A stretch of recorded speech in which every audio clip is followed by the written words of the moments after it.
Anholster pone a disposición su expertise para dar vida a una plataforma que invita a generar un relato basado en datos del Chile de las últimas 3 décadas.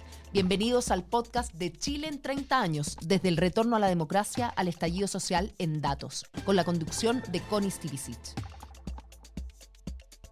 ¿Cómo están ustedes? Bienvenidos de nuevo a este podcast Chile en 30 años del retorno a la democracia, el estallido social en datos, esta plataforma creada por Anholster para exponer información y estadísticas nacionales que nos permitan ir generando un relato basado en datos del Chile de las últimas 3 décadas. Hemos escuchado hablar del salario mínimo muchas veces, a veces solo cuando hay negociaciones, etcétera, pero hace poquito en particular, después del incremento que se acordó recientemente en el Congreso y que va a permitir llevar el salario mínimo a 500.000 pesos. Bien vale la pena entonces hacer un poquito de historia, entender cómo surge, de dónde surge y para qué surge el salario mínimo y así tener más elementos de juicio para analizar en el fondo lo que significa tenerlo hoy día en montos como el que estamos viendo hoy día. De eso vamos a conversar hoy día, un temazo de la agenda pública. Y está con nosotros Tomás Rau, director del Instituto de Economía de la Universidad Católica. Tomás, bienvenido, ¿cómo estás?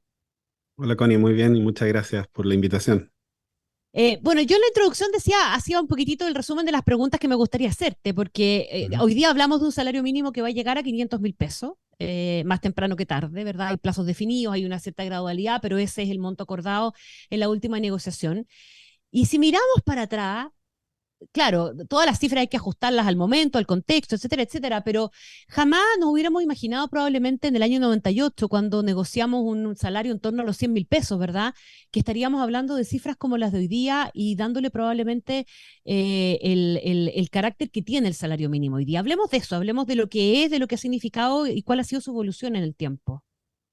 Claro, a ver, la historia contemporánea, por decir así, de los 30 años del salario mínimo, nos muestra un incremento muy importante. Al final de 1989 el salario mínimo estaba por ahí por 18.000 pesos, ¿ah? De la época, por supuesto. Ujú. Y en el primer gobierno democrático, ¿cierto? Patricio Aylwin, viene este aumento a 26 y empieza un aumento sostenido, importante el salario mínimo, que ahora, como tú bien mencionabas, Connie, lo va a llevar a 500.000 en un año, un poquito más de un año, ¿cierto? Si tú lo miras en términos reales, porque hay que ajustar de inflación, Claro. el impacto igual ha sido muy importante, el aumento, ¿sí? Casi se ha triplicado en los últimos 30 y algo años, situándolo en uno de los salarios mínimos más altos de Latinoamérica, ¿sí? Superado por Uruguay, Costa Rica, pero ahora con este aumento que se ha aprobado ya, ¿cierto? Vamos a superar Uruguay. Es más, creo que ya lo superamos con el aumento de mayo. ¿M? Entonces, ha sido un avance importante. Lo que sí hay que considerar que estuvo congelado por mucho tiempo, ¿cierto? En el gobierno de Pinochet, básicamente. Mm, Entonces, mm. se ha recuperado un poco ese poder adquisitivo. Ahora, siempre se escuchó, y esto en todas las negociaciones y en todos los ajustes que se hicieron, ¿verdad? Que el salario mínimo es un tema que socialmente puede ser muy relevante, pero que económicamente genera efectos. Ujú, sí. ¿Cómo ha evolucionado esa discusión en el tiempo también, ¿verdad? ¿Y qué criterios son los que han ido primando o se han ido superponiendo como para que hayamos visto la evolución que hemos visto? Sí. A ver, el tema del salario mínimo es controversial no solo en Chile, en todos lados. ¿M? Ujú. Y típicamente los modelos como más clásicos de economía te indican que un alza, ¿cierto? El salario mínimo te genera desempleo. Eso es básicamente, ¿cierto? Y la cadena ¿cómo se llama?, de causalidad es que tú aumentas el costo de la planilla, sobre todo las empresas que les cuesta más llegar a fin de mes, como las pymes, ¿cierto? Ven un alza en el costo de la planilla, entonces o dejan de contratar o a veces tienen que desvincular a alguien, y las empresas que no pueden pasar a precio el alza de la planilla, tienen que contratar menos gente y así se va generando, ¿cierto? Este aumento en el desempleo. Esta hipótesis fue desafiada en los años 90 por muchos economistas empíricos, Sí. en el sentido de que la intuición es correcta, pero muchas veces los salarios mínimos pueden estar muy bajos, entonces subirlos no te va a generar ese efecto. Y hay otros escenarios en los cuales un aumento moderado del salario mínimo no podría tener efecto. Yo yo creo que el consenso es que alzas acotadas del salario mínimo no generan grandes efectos. Eso es como un consenso de los últimos 30 años, por decir así. Y que claro, han justificado alzas en salario mínimo importantes, como el caso chileno, que estuvo muy bajo durante tanto tiempo. Ahora, no significa que sea neutra, una política Inocuo, neutra. claro. Ujú. Entonces, si yo te digo que tenemos una masa de trabajadores empleados hoy en día de 9 millones, y si aumento el salario mínimo, estoy inventando, 50.000 pierden el empleo, si tú calculas, dices, oye, pero no es tanto, es como que me sube el desempleo de 8,7 a 9, ¿cambia el mundo? No, probablemente en cifras macro no cambian, pero esas personas que van a perder el empleo, por supuesto, que van a... Y las pymes que van a cerrar. Entonces, por eso esta alza que se ha aprobado ahora viene acompañado, no es sola, ¿cierto? Viene con muchos subsidios, con muchas cosas Claro. por el lado. Asumiendo que efectivamente ese impacto es real y existe. Por Lógico. supuesto, por Ujú. supuesto. Y sobre todo en el mercado laboral chileno de hoy en día, que a pesar de la recuperación y todo eso, estamos rezagados. Todavía no alcanzamos los niveles pre-pandemia en términos de ocupación. Y el Eh, impacto, Tomás Raúl, y el impacto en la informalidad de la existencia de salarios mínimos altos, eso también es una ujú. consecuencia, ¿no? Sí, también puede afectar la informalidad porque muchas pymes en el fondo que no puedan cumplir, más allá que van a haber subsidios, pero algunas entonces que no puedan cumplir, sí, obviamente pueden tener la tentación de contratar en negro, ¿cierto? Informalmente, por el costo laboral, ¿no? ¿Sí? Y en el caso chileno, la informalidad está en torno a 27,4%, que es un número no despreciable, ¿no? Es Mm. cierto que si uno se compara con países de la región, salvo Uruguay, que tiene menos informalidad que nosotros, estamos bien, en contexto latinoamericano. Pero 27,4% son muchas personas, ¿no? Son 2 millones de personas que están sin contrato, ¿m? Y sin seguridad social, ¿no? Entonces, es un tema también. ¿M? Ahora, una cosa es el salario mínimo y otra es el ingreso mínimo garantizado. Ujú. No son exactamente lo mismo. Expliquemos y en qué momento aparece y cuán necesario finalmente es también tener en la lógica de estas definiciones uno garantizado.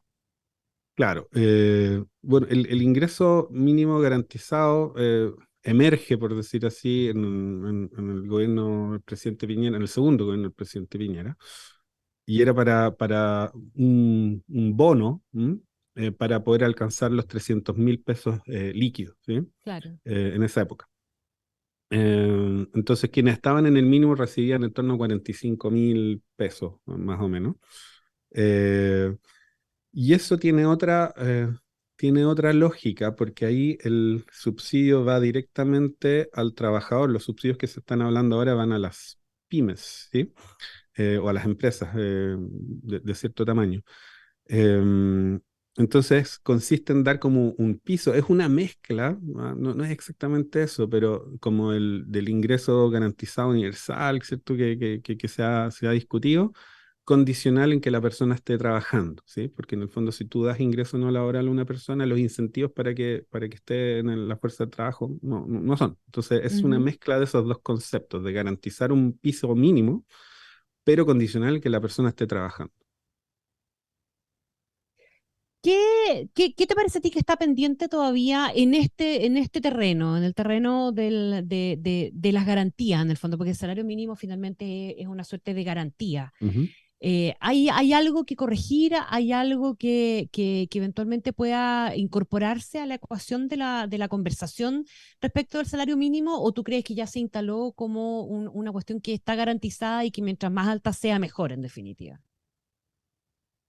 A ver, em, esto es dinámico, ¿m? Entonces quizás hoy en día, de hecho, hubo un amplio consenso en subir el salario mínimo a 500.000 a julio del próximo año.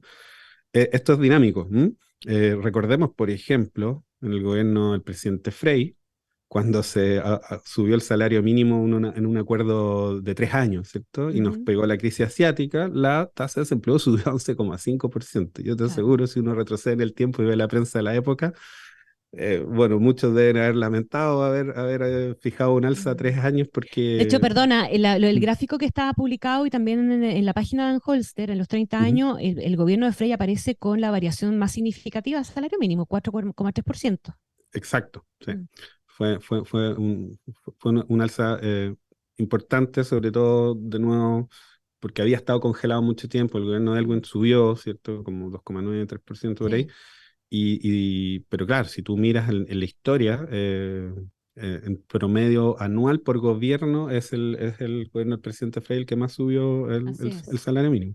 Ahora, volviendo un poco a tu pregunta, Connie, obviamente yo creo que hay muchas dimensiones con que avanzar respecto a la protección de los trabajadores, y una de esas es el seguro de cesantía, ¿cierto? Que es una conquista, ¿cierto? Que se logra el 2002, eh, pero al menos en la última crisis nos dimos cuenta que quizás el ahorro que se logra en el seguro de cesantía no es No es suficiente cuando suficiente. tenemos una recesión tan fuerte y hubo que inyectar, Mm. ¿cierto?, muchos recursos.